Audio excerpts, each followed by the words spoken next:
We have breaking news this evening out of Croatia as Jarun announced the signing of 21-year-old midfielder Leon Bosanjak for £900,000 from Slovenian side Maribor. Now, manager Aussie Villain had this to say just moments ago. Look, very happy with the signing, very happy with the fee. It brings our total spending up to exactly £5 million, which I think we can all agree it's just a nice round number, isn't it?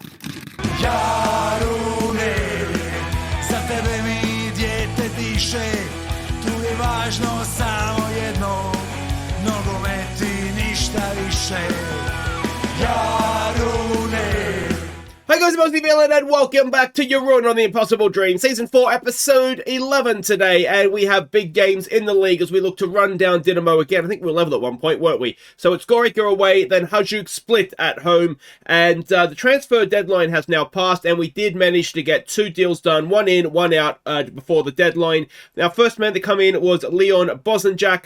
Now, main thing I like about him, passing and vision. That is the reason that we've signed him. But outside of that, good decision-making, positioning, work rate. He's a better tackler than some that have that sort of passing ability. So my plan is that he will eventually be replacing Dashka. Now, the reason for that is that Dashka doesn't like big games, and that's always a problem. So, yeah, so that's my thought process. Now, we did get him 900 grand from Maribor. Now, his career to date, he is a 21-year-old Croatian, so he started at Slaven Belupo and went to Maribor for 175 grand. Now, I did actually try to sign him at that point, but we just couldn't. We didn't at that point. We didn't have the money to make the signing, and so we got him for 900 grand a season and a half later. And I'm thinking he's going to work out for us just fine, if I'm honest. So yeah, that's the one that's come in. So know him, learn him, love him. The player that's left is this guy, Baldo Rezic. Now, we had signed him on a free transfer. He was on a non-contract at Dugiapoli, and so we snapped him up. Now, I was just starting to sort of feature him in the first team as a deep-lying forward. That was the position that I thought he had a future with us in. But what I've done is I've sold him for 150 grand, 100, I'll have to check the fee in a second, but we've also got a 50% sell on as well as a 250 grand buyback option. So if he does work out, he'll either go off for big money, or if we want him back, we have the option to do that. Now, his career, well, you know he doesn't have his career because he's left, but the fee was 125 grand. So 125 grand up front, 50% of his next fee, or I suppose, a 250 grand sell on as well. So if we were to buy this buyback, so if we were to buy him back, I wonder if that means we'd essentially get him back for 250 grand. We'd get half of that back, so we'd essentially get him back for nothing. I think that works out in my brain. So that is that. Now, there is one or two other things to catch you up on here briefly. One is the facility upgrade that's been completed, the senior training facilities. So this is how we're looking on that front, and I mean, the youth coaching recruitment is spectacular. I think we are going again on both training and youth facilities as well. So this is all the Champions League money, just allowing us to keep doing these upgrades and getting us, really up to speed off the pitch as well. At some point, we'll need a bigger stadium, and given that we're renting right now, I suspect we'll have to buy one or build one ourselves. But we're maybe one or two Champions League visits away from me even asking for that, I think. But we have 3 games to catch you up on. It is, of course, not really neck and neck anymore. Dinamo is 6 points clear of us. We cannot afford to drop any more points.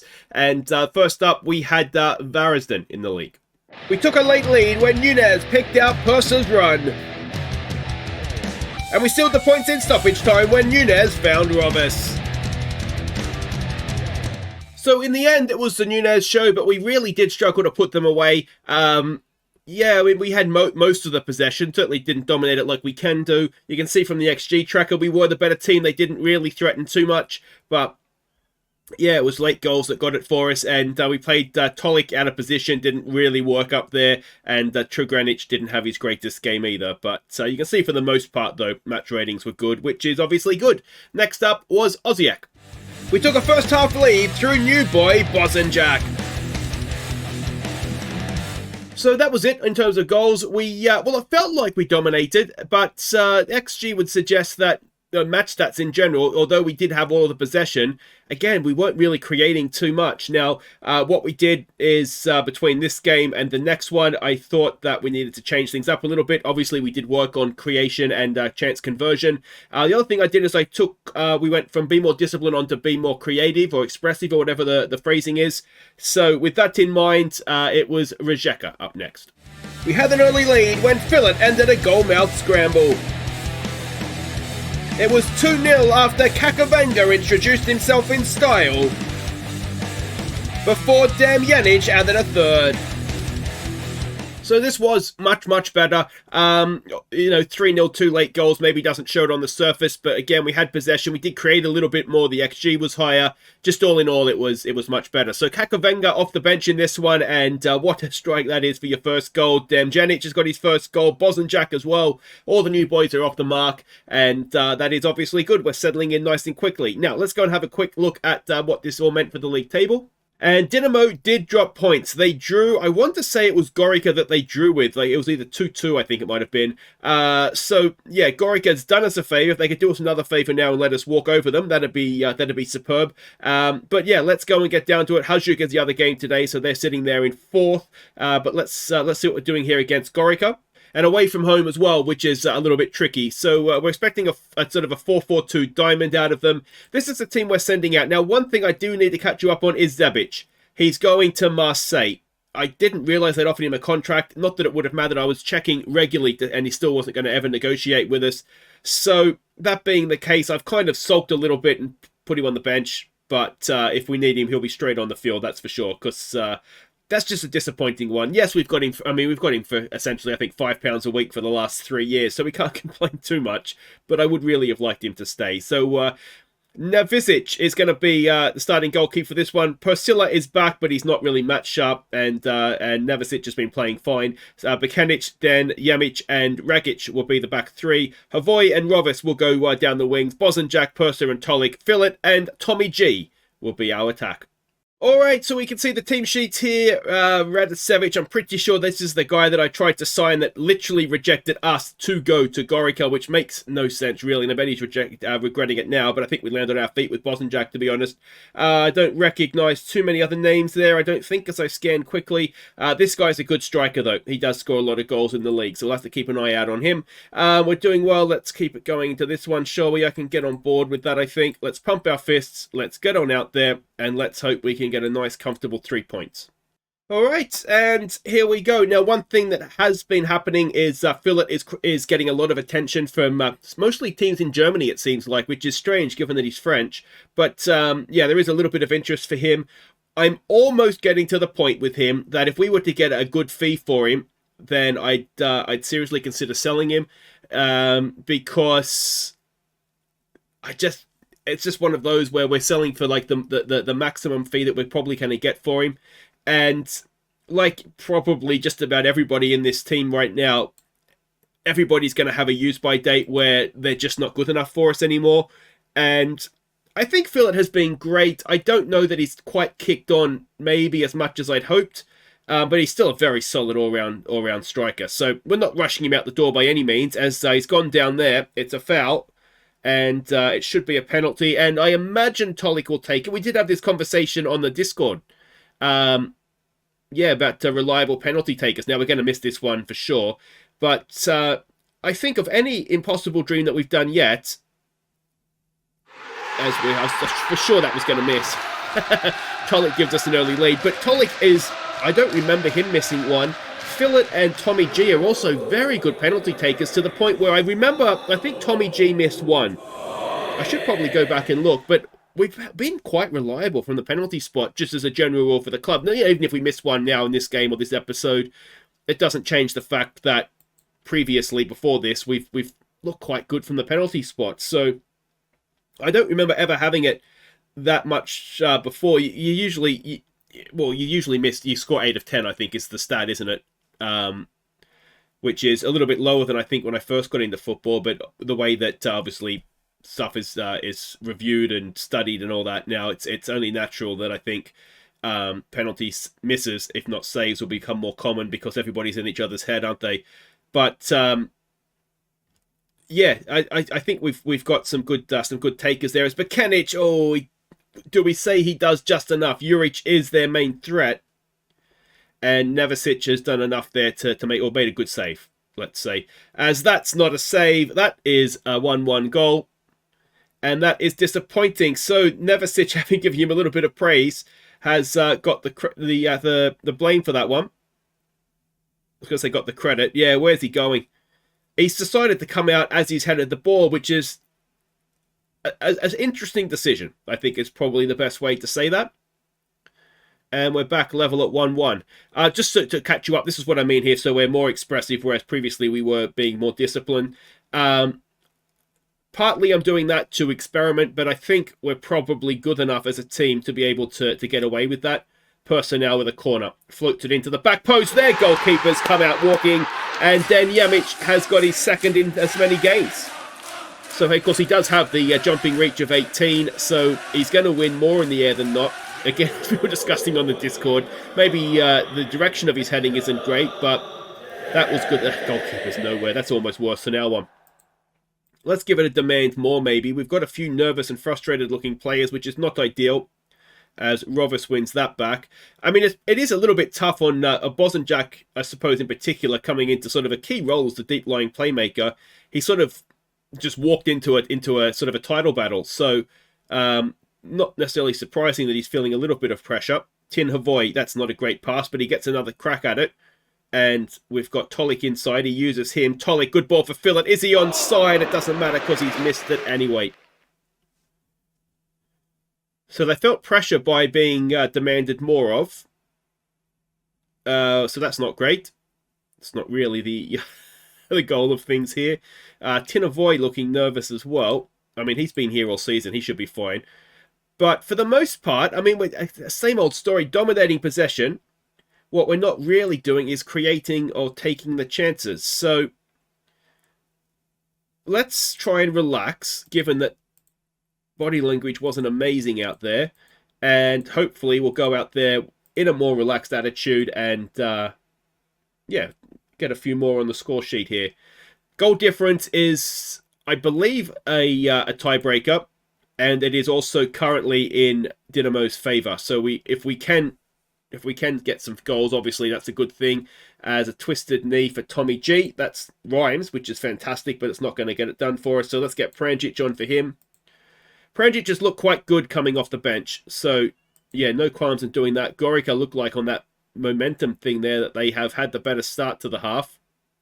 Rovis now over a free kick towards the back post. It's away. And I thought for a second then Pranjic might get to that, but Rakic has won it back. Purser, good ball for Pranjic. Good first touch from Pranjic. Good goal from Pranjic. And happy days. And this will be final call for Viewers Player of the Year as well. We'll be voting on that next episode. And yeah, well, this is a nice goal, isn't it? Pranjic is what he does have. And if you are ever looking for strikers, and they do lack pace, there's a couple of things that can kind of make up for that. One of them is off the ball movement, and the other is anticipation. Now, I don't know if he has much anticipation. Is not the greatest. No, it's not. But his off the ball movement is stunning. So, and he's got good finishing as well. I did do a tutorial. Maybe I should do another one on sort of stats that help, or attributes that help other attributes. And yeah, anticipation is a great one for hiding a lack of pace. But it's 3-1 now. We're coming... Okay, so let's... what can we do here? Brigic, I'm thinking is going to be... He's a promising midfielder now. I think he's going to be Bosanjak. He and Bosanjak, longer term, will share that role. And then Dunvik will either hang around for a bit or we'll move him on. Now, Kakavengo, I wouldn't mind giving him some more game time. I've been trying to sort of settle him into the team a little bit more. Havoy's not having a great game, so let's get the new right back on for him, Dakic. And we might just leave it at that for now. But yeah, so I'm fairly happy with the squad that we've got. One thing that will change is over the summer is... get that away. Still not quite away. Yeah, one thing that we're not going to have as big a budget to start with anyway in the summer. I think the budget right now is 1.7, 1.8 million, something along those lines, which is fine because hopefully we'll be able to pick up a few free transfers, and we'll probably have a little bit of, maybe not dead wood, but let's say dying wood that we can try and move on as well. And we have had our percentage retained pushed up now to 65%. As Purser, he's done really well. The goalkeeper's pushed it out, and Tolik has his second. And it is getting comprehensive now. It is 4-1 in the 87th minute. And, yeah, I don't know how much of this is to being more expressive, but we do seem to be scoring a few more goals. Is that... I mean, I'm assuming it's gone in off of the defender and not Phillip, or else it'd be Philip's goal, wouldn't it? But yeah, we do seem to be scoring a few more goals and getting a few more highlights that are sort of passing the ball, whereas we used to get a lot of goals with wing-backs crossing it in. So I think it's working out okay for us. Now, would we want to go into games in Europe being more expressive? I mean, that's obviously the goal longer term. But right now, I'm not sure. But that's also the reason we're doing it now is to see, you know, how that would work out for us against, we're just playing that sort of style. But there we go, 4-1. I think we'll take that, won't we? So Dinamo yet to play, but that puts the pressure on them. It is back to a point, and the goal difference gap is cut to 5. So, yeah, obviously that's all positive for us.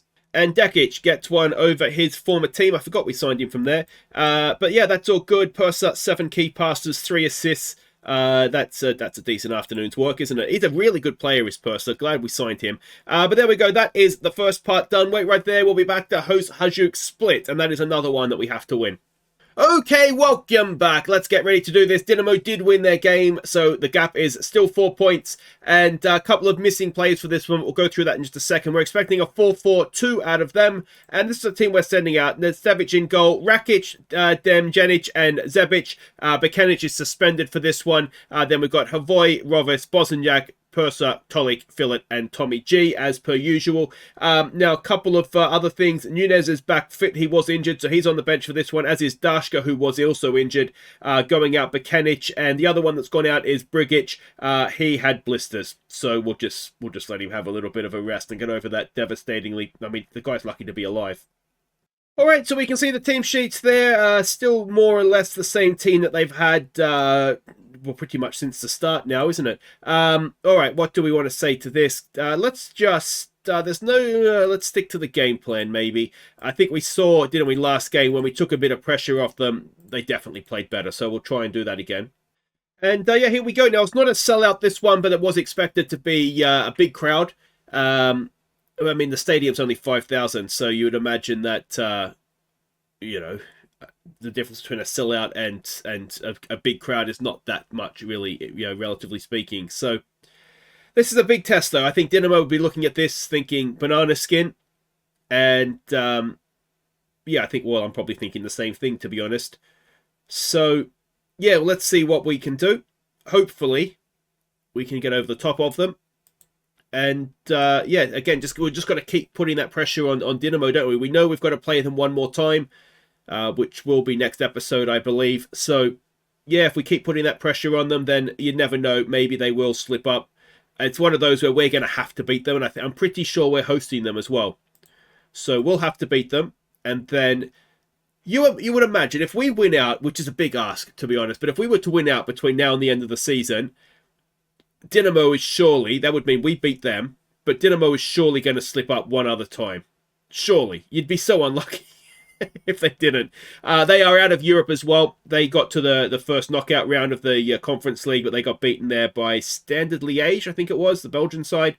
So they are now also, I'm not sure if they're still in the cup or not, but they are also now just focusing on, as they've picked us apart through the middle there, but they're just focusing on the league as well. So it's down now very much to may the best team win, and hopefully that will prove to be us, as Purser... I thought he'd given away a penalty for a second then, but no. 4-4-2 is always a bit of a weird one to come up against now, isn't it? Let's see what we do here. Zebic to Demjanic. Forward for Tolik. Into that's a good ball for Phillip. Nice movement as well. There's Havoy with some space now. Can he get a cross in? Tinavoy goes back to Phillip. Phillip! Oh! Long splashbacks. But just over the top. So we'll encourage them again. I mean, we're dominating possession. They've only had the one shot so far. I wonder if we give them a pressure is off shout, just to remind them that there is no pressure here. I mean, there's massive pressure. We're fighting for a title. They're all overwhelmed by that now. It's like reverse psychology, isn't it? Alright, let's just get into half-time. We can say they've been unlucky. The XG is not great, is it? So I wonder if what we want to do is work the ball into the box. Alright, where's the unlucky one? There it is, there. So they're still nervous, so that's not great. We might need to make some subs, I think. If we're going to have nervous players out there, then that's not going to be any good to anybody. So let's try working the ball into the box. And I wonder if we... Well, let's not raise the tempo just yet. What I'm thinking is that if the XG is really low on the shots that we've had, maybe we're not creating the best chances. So perhaps, taking our time to create better chances might help with that. But we're not seeing much so far, are we? All right, Persa, you can come off then. And we'll get Kakavenda on. I mean, he is the record signing. Tommy G, again, not impressing me, so Pranjic can come on. Yeah, Pranjic is certainly banging down the door to get that starting position, I think. But what we're not seeing here is many chances. So we'll try raising up the tempo a little bit. There's just nothing happening, is there? All right, so Tinavoy, has he got a... Oh, no, that's just... Well, there's no point taking him off now when we need to win the game. Let's move Tolik forward and try and put a little bit more pressure on them this way. Philip can go as on attack and Tolik can go on support. And let's get Kakavenga going forward. Oh, you know what we should have done is brought on Nunez instead of Kakavenga. Anyway. Nunez could still have a role to play here. I think let's try a berating. Let's fire it up 1 or 2. Tolik is looking nervous. All right, mate. So you can go off for Nunez. We know he's there. Boss and Jack's on a booking, which isn't great. But he's not looking nervous. So let's stick with that. It's got 0-0 written all over it, this one, doesn't it? 15. All right, we've got a highlight. Kakavenga wins it back for Nunez. Philip on the ball. Goes back for Bosanjak. Zabic. Back to Demjanic. Rakic. Forward again for Bosanjak. He's got a little bit of space there. Nunez. Nunez for Tinavoy. Can he whip across him? We've got players in the middle. It goes. Oh, it's Philip and he's missed. And it was a really, really good chance, that one, wasn't it? Oh, is that a moment that might haunt us when it comes to handing out titles at the end of the season? We've definitely been better this second half. Let's try shoot on sight now. We've just got to try and get the ball in the net, don't we? Come on, boys. Come on. We've got a corner. Kakavenga takes it. It's a decent one. It's headed away. Rakic has it. Bound for Nunez! Chima Nunez in the 87th minute, and has he just rescued our title bid? It was a nice little knockdown from... I missed who it was, actually, with a little knockdown here. It was Rakic. Just put it back into his space, and, well, it's a knee-high volley. It's very, very nicely done indeed. And we've come straight back. We did go back to balance, so... Hopefully, what I didn't do is get a shout-out, but surely we're focused. I don't know who captain is, because Dashka's usually captain, but he's in the process of being replaced. Oh, don't. He's offside. I'm pretty sure he's offside. If he's not offside, I am going to be ripping out what little hair I have. Come on. Yes, okay. He did look... I mean, he shouldn't be offside, should he? Oh, I tell you what. It's a lot closer than I thought it was. And we're going into stoppage time, so let's close this mofo down. Alright, so we've not made any changes, but just the usual. I wonder if we should bring Dashka on for Bosanjak on a booking. Let's maybe make that one change. And, yeah. All right, come on, boys. Let's see this through, please. Let's see this through. It's a deserved win. I mean, we've been the better team, but it's taken a very, very late goal, and it has happened. We've got the 3 points again. So pressure stays on Dinamo. We'll say nice work. That was fighting to the end on that one. So again, Dinamo doesn't play yet, but I mean, we're just keeping that pressure on them, aren't we? And I think with that result, we've more or less wrapped up second. That we know we're going to be finishing top 2. So vintage display ensures Jarun victory. Good thing our defence is looking a bit tighter now, isn't it? Because we've had a lot of 1-0s recently. Or Barristan felt like a 1-0, that's for sure. But anyway, that is that. We've done it. We've kept the title alive, and we'll be back next time to face. I mean, this will probably be the title, to be honest. It'll be Slaven Belupo at home, and then Dinamo at home. We'll vote on Viewers Player of the Year in that one, and then we'll see. We might need to come back more towards the end of the season. We'll just have to see when we get to Rijeka if we need to come back and do sort of the last 3 games, or if we can just get away with the last one. Yeah, time will tell, I suppose. But we'll vote on Player of the Year next episode regardless. So until then, guys, I've been Aussie Bill, and thank you for watching. Take care.